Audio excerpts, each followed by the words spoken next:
কবিতাকে নিয়ে বেঁচে থাকা, কবিতাকে নিয়ে অমরত্বের স্বপ্ন দেখা, কবিতাকে নিয়ে প্রেম ভালোবাসা, এই সমস্ত কিছু ধরতেই কথাও কবিতা। আর কথাও কবিতায় আপনাদের সঙ্গে আমি সুস্মিতা, আর আমার সঙ্গে আজ রয়েছেন কবিতার সঙ্গে যার দৈনন্দিন গেরস্থালি, সেই সবার প্রিয়তম আবৃত্তিকার রত্না মিত্র। রত্নাদি, অনেক অনেক শুভেচ্ছা আপনাকে আমাদের অনুষ্ঠানে আসার জন্য। আমিও ধন্যবাদ জানাই যে এরকম একটি অনুষ্ঠানে আমন্ত্রণ জানানোর জন্য। কবিতার সাথে আপনার যাত্রাপথ অনেক দিনের। প্রথম কবিতার সাথে এই যে যোগসূত্র, সেটা কিভাবে? কবিতার সাথে যোগসূত্র, এই প্রশ্নের উত্তরে বলবো সেটা কবে নিজেও জানি না। আমি এমন একটি পরিবারে জন্মেছিলাম যে পরিবারে একটা প্রতিদিন প্রতিনিয়ত দৈনন্দিন আর অন্য যে কোনো কিছুর মতো সাহিত্যের একটা আবহ ছিল। আমার ঠাকুরমা আমার ছেলেবেলার জুড়ে, এবার আমার খুব তাড়াতাড়ি বিয়ে হয়ে যায়। বিয়ের পরে আমি যে বাড়িতে আসি সে বাড়িতে অনেকটা বড় বাগান ছিল, আর একধারে একটা তেঁতুল গাছ ছিল। শুনেছিলাম তার বয়স প্রায় 150 বছর। তো তেঁতুল গাছটাকে দেখে আমার খুব ঠাকুরমার সঙ্গে কোথাও একটা মিল মনে হতো। আমার শ্বশুরবাড়ির জীবনে যে সমস্ত কথা ঠিক কাউকে বলে ওঠা যায় না, আমি ওই তেঁতুল গাছকে বলতাম। মানে আমার কাছে সেই তেঁতুল গাছ ঠাকুরমার পরিবর্ত হয়ে এসেছিল। তা একদিন কোথাও আমি গিয়েছি, বাড়ি ফিরে দরজা খুলেই বলেছিলেন কেউ, তেঁতুল গাছটা ঝড়ে পড়ে গেছে কাল রাতে। আমি ছুটে কাঁদতে কাঁদতে ছুটে এসেছি। একেবারে প্রিয়জন কেউ চলে গেলে মানুষ যেমন করে ব্যথা পায়, আমি সেই ব্যথায় ছুটে এসে জানলাটা খুলেছিলাম। খুলে দেখলাম একেবারে সেই মহাপতনের মতন বিশাল তেঁতুল গাছটা পড়ে আছে।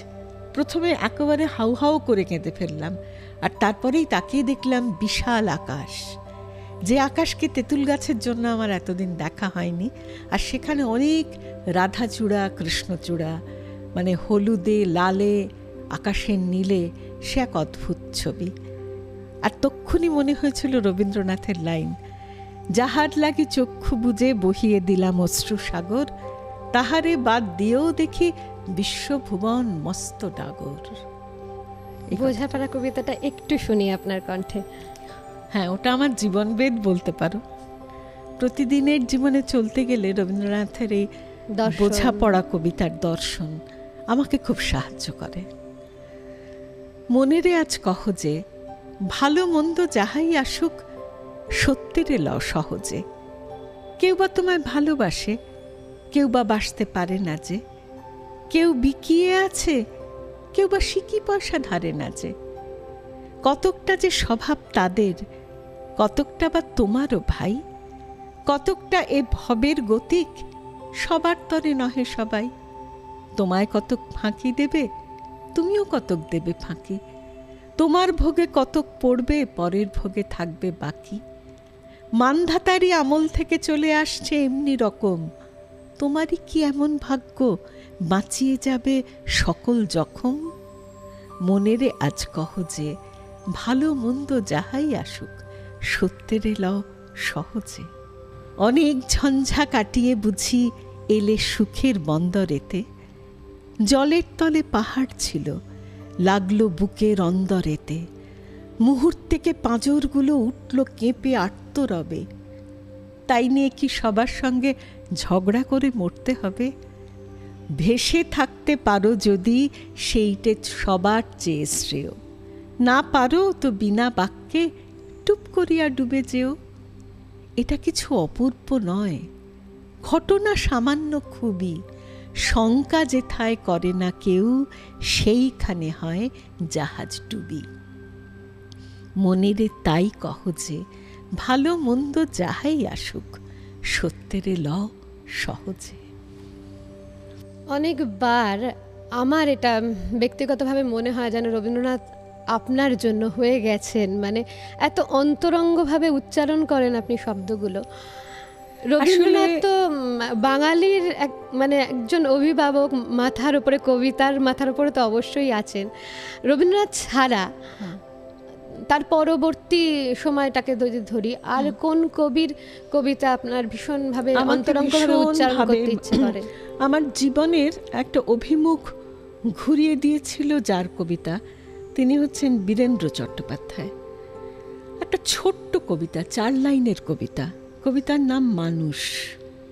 সে কবিতা হচ্ছে, তার ঘর পুড়ে গেছে অকাল অনলে, তার মন ভেসে গেছে প্রলয়ের জলে, তবু সে এখনো মুখ দেখে চমকায়, এখনো সে মাটি পেলে প্রতিমা বানায়। এই যে জীবনের কোনোটাই শেষ কথা নয়, প্রতিটি শেষ থেকে আবার ফিরে দাঁড়াতে পারে যে সে মানুষই পারে। বহুদিন আগের একটা অ্যালবাম আমি শুনেছিলাম, বীরেন্দ্র চট্টোপাধ্যায়ের গান ও কবিতা। হ্যাঁ, সেটাই আমার প্রথম প্রকাশ এই জীবনে আসায়, মানে প্রথম আমার অ্যালবামের কাজ যদি কিছু হয় সেটা বীরেন্দ্র চট্টোপাধ্যায়ের। হ্যাঁ, এবং সেটা উনি চলে যাবার পর একেবারেই একটা ট্রিবিউট, উনি যেগুলো শুনতে ভালোবাসতেন সেই কবিতা দিয়েই, সেই গান দিয়েই, ওটাই আমার আশা। এমনিতে ধরো শঙ্খ ঘোষের কবিতা, শঙ্খ ঘোষের গদ্য, শঙ্খ ঘোষের মননশীলতা, সবটুকু নিয়ে আমার একটা অনুসরণ আছে। আমি ভীষণ ভালোবাসি। তাহলে শঙ্খ ঘোষ একটু শুনি। কবিতার নাম রাধাচূড়া। মালি বলেছিল সেই মতো, টবে লাগিয়েছি রাধাচূড়া, এতটুকু টবে এতটা গাছ, সে কি হতে পারে? মালি বলে, হতে পারে যদি ঠিক জানো কিভাবে বানায় গাছপালা। খুব যদি বাড় বেড়ে ওঠে, দাও ছেঁটে দাও সব মাথা, কিছুতে করো না সীমা ছাড়া, থেকে যাবে ঠিক ঠান্ডা চুপ, ঘরেরও দিব্যি শোভা হবে, লোকেও বলবে রাধাচূড়া। সবই বলেছিল ঠিক, শুধু মালি যা বলেনি সেটা হলো, সেই বাড় নিচে চারিয়ে যায়, শিকড়ে শিকড়ে মাথা খোঁড়ে, আর এখানে ওখানে মাটি ফুঁড়ে হয়ে ওঠে এক অন্য গাছ। এমনকি সেই মরশুমি টব ইতস্ততের চোরা টানে, বড় মাথা ছেড়ে ছোট মাথায়, কাতারে কাতারে ঝেঁপে আসায়, ফেটে যেতে পারে হঠাৎ যে, সে কথা কি মালি বলেছিল? মালি তা বলেনি রাধাচূড়া।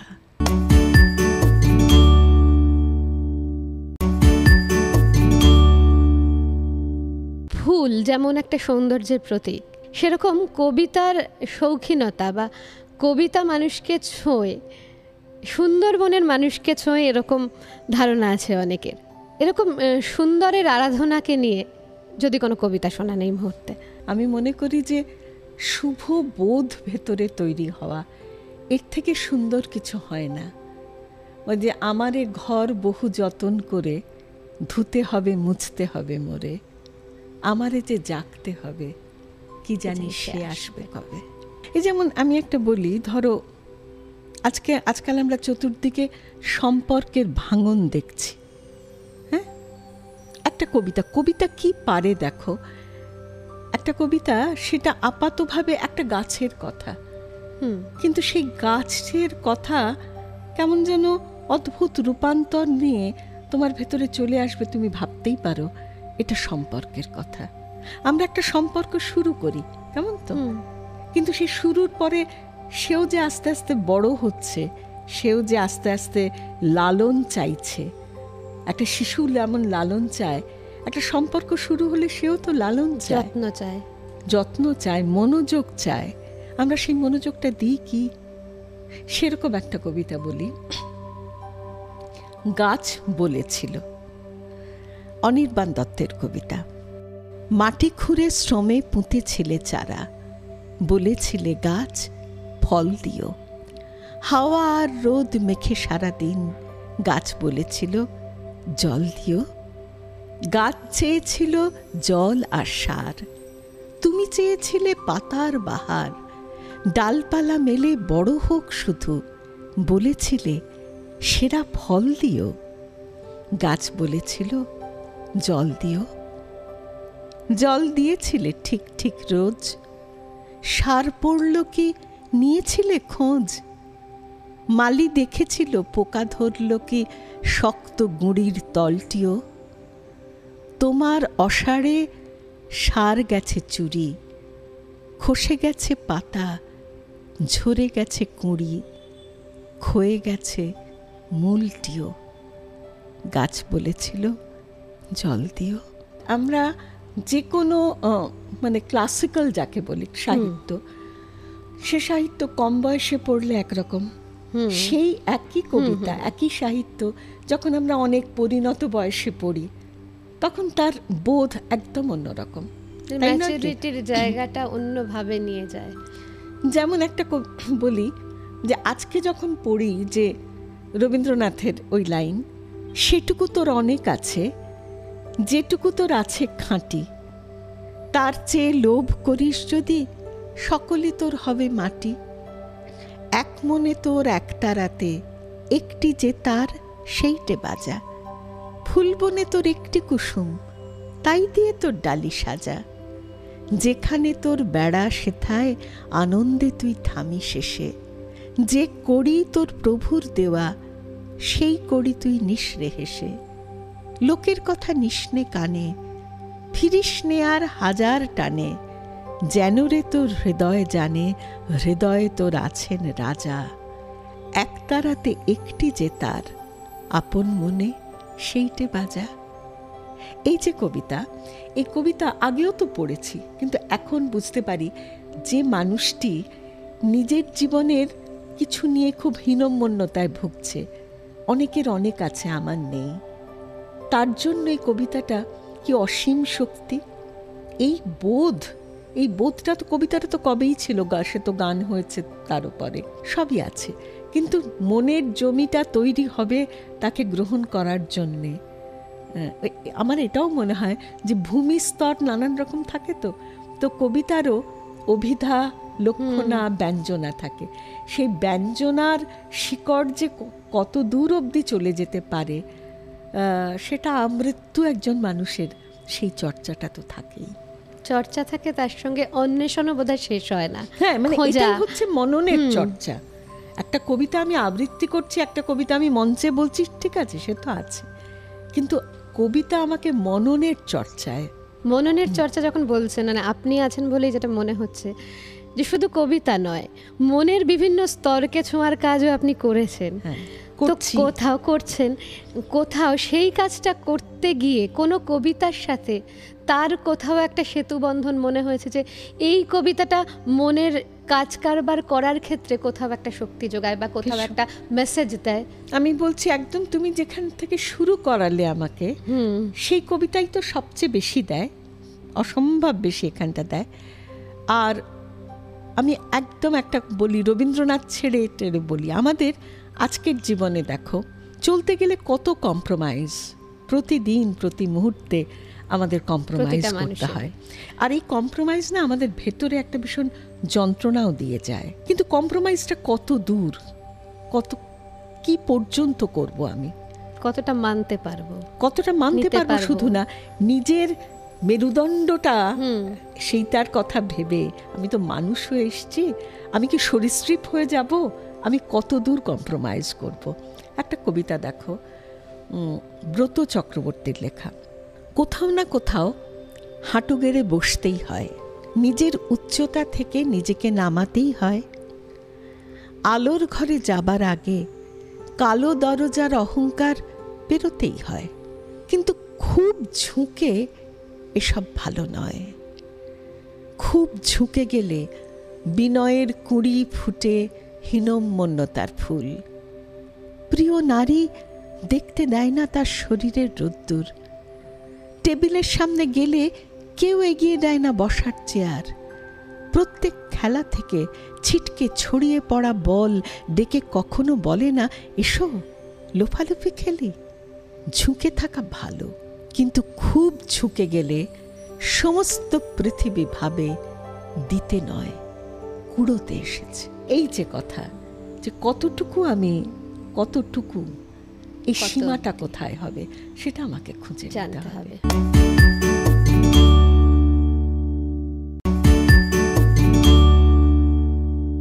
যতবার আমি আপনাকে শুনি বা কয়েকজন আছেন যাদের শুনতে শুনতে ভীষণ মনে হয় যে আবৃত্তি শিল্পীর কোথাও একটা ভীষণভাবে পরিমিতি বোধ দরকার, যে যে কোথাও আমার বলাটা ছাড়িয়ে না যায়, বা আসল যতটুকু একটা লাইনের যে উপস্থাপনা, তার যে মূল অর্থের উপস্থাপনা, তাকে বাদ দিয়ে বা তার অতিরঞ্জিতভাবে প্রকাশ যেন না ঘটে, এটা কতটা জরুরি এবং একজন শিল্পীর কাছে এটা কিভাবে আসতে পারে যেখানে অতিরিক্ত মনে হবে না মানুষের। আমি যেহেতু মূলত কবিতা পাঠক, মানে আমি বললাম না যে কোনোদিন আবৃত্তি শিল্পী হব, ঠিক এরকম ভাবনা খুব সচেতনভাবে ভেবেছি বলতে পারি না, হয়ে গেছি, জীবন আমাকে এখানে নিয়ে এসেছে। কিন্তু আমার সবসময় মনে হয় যে আমার কাছে প্রধান এবং মুখ্য বিষয় হচ্ছে যে আমার সামনে যিনি আছেন তার কাছে কবিতাটি পৌঁছে দেওয়া, আমি তার মাধ্যম। কোনোদিনই আমার মনে হয় না যে আমাকে পৌঁছানোটা জরুরি। আমি তখনই সফল যখন আমি আমাকে আধার করে কবিতাটাকে পৌঁছে দিতে পারি। যখন কবিতা গৌণ হয়ে যিনি বাচক বা বাচিকা তিনি যখন মুখ্য হয়ে ওঠেন, আমার শিল্পের নিরিখে আমার সেখানটা ব্যর্থতা মনে হয়। এবার এটা তো খুব স্বাভাবিক কথা, একটা কবিতা তুমি যেভাবে উচ্চারণ করবে আমি তো সেভাবে উচ্চারণ করব না, কারণ তোমার যে বেড়ে ওঠা, তোমার মনন, তোমার প্রকাশ সব ভিন্ন। এই ভিন্নতাটুকু নিয়েই প্রত্যেকের কবিতা আলাদা আলাদা হয়ে যাবে, প্রকাশটাও সেভাবেই হবে। কিন্তু শিল্পের মূল কথা কিন্তু হওয়া উচিত যে যাকে কেন্দ্র করে আমি এলাম তাকে রেখে যাওয়া, আর তার অনুষঙ্গে যদি আমি থাকি খুব ভালো কথা, কিন্তু আমাকেই নয়। অনুষঙ্গের কথা বললেন বলে মনে হচ্ছে যে কবিতা ছাড়াও, মানে শুধুমাত্র কবিতা যদি বলি সেটা ছাড়াও অনুষঙ্গ হিসেবে শ্রুতি নাটক বা শ্রুতি অভিনয়ের সাথেও আপনি যুক্ত আছেন। তো সেক্ষেত্রে এই দুটো আলাদা আলাদা জিনিস, দুটোই বাচিক শিল্পের অঙ্গ, আলাদা আলাদা জিনিস উপস্থাপনার ক্ষেত্রে কি কোথাও মানে নিজেকে প্রস্তুত করার ক্ষেত্রে আলাদা রকমভাবে ভাবনা চিন্তা করতে হয়? একটা কথা বলি, মাত্রাগত একটা ভাগ মানে তফাৎ তো আছেই। নাটক যে ব্যাপারটা দাবি করে, মানে মাত্রাগতভাবে যেটা দাবি করে, কবিতা সেটা দাবি করে না। এই বিষয় না আমার মা একবার আমাকে খুব সুন্দর একটি কথা বলেছিলেন। আমি মাকে বলেছিলাম যে এই যে নাটক নিয়ে তো বলা হয় না যে কবিতার নাটকীয়তা কতটা থাকবে, কি থাকবে। তখন মা বলেছিলেন যে কবিতার গায়ে যে জামাটা পরানো থাকে, যে উচ্চারণ করবে সে যত সন্তর্পণে সেই জামাটি সরিয়ে দিতে পারবে তত কবিতা ফুটে উঠবে সহজে। আর নাটক হচ্ছে, এটা মঞ্চ নাটকের, তখন তো শ্রুতি বলে কিছু ছিল না, মঞ্চ নাটক হচ্ছে আমার একটি উচ্চারণ যেন বুঝিয়ে দিতে পারে আমি কোন প্রেক্ষাপটে দাঁড়িয়ে কথাটি বলছি এবং আমার অবস্থানটা কি। অর্থাৎ আমাকে একটা চরিত্রের জামা পরাতে হয় আমার উচ্চারণে, আর কবিতায় সেটা সন্তর্পণে খুলে দিতে হয়। এটাই কবিতার কাছে যাওয়া। খুব সুন্দর একটা উদাহরণ দিলেন, মানে দুটো জিনিসের প্রেক্ষিতে। এটাই মাত্রাগত, উচ্চারণের মাত্রাগত প্রভেদ হচ্ছে এইখানে।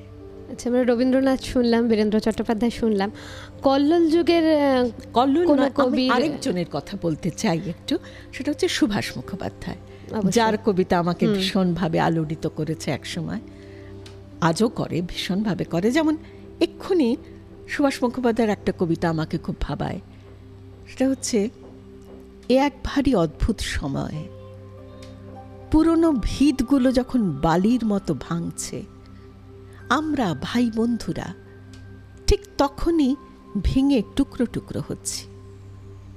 কে তার আস্তিনের তলায় কার জন্যে কোন হিংস্রতা লুকিয়ে রেখেছে আমরা জানি না। কাঁধে হাত রাখতেও এখন আমাদের ভয়। অন্ধকারে চেরা জিভগুলো যখন হিস হিস শব্দ করে, তখন মনে হয় অদৃশ্য করাত দিয়ে কেউ আমাদের খুব মিহি করে কাটছে।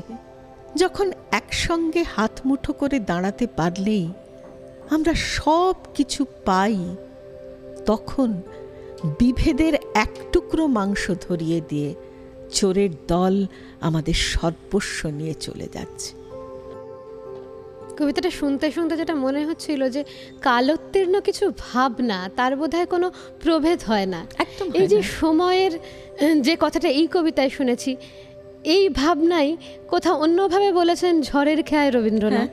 একদম এইভাবে মানে সাহিত্যের বিবর্তন হলেও এই যে মননের তার প্রতিফলন এটা চলতেই থাকে। আসলে কতকগুলো সমস্যা সামাজিকভাবে ছিল, আছে, থাকবে, এবং কবির কাজ তো, কবি তো সমাজের দৃষ্টি, সেটাই তো, তিনি তো তাই তো, কাজেই তিনি বারবার তার ভাষায় তার মতন করে এই জায়গাকে দেখিয়েছেন।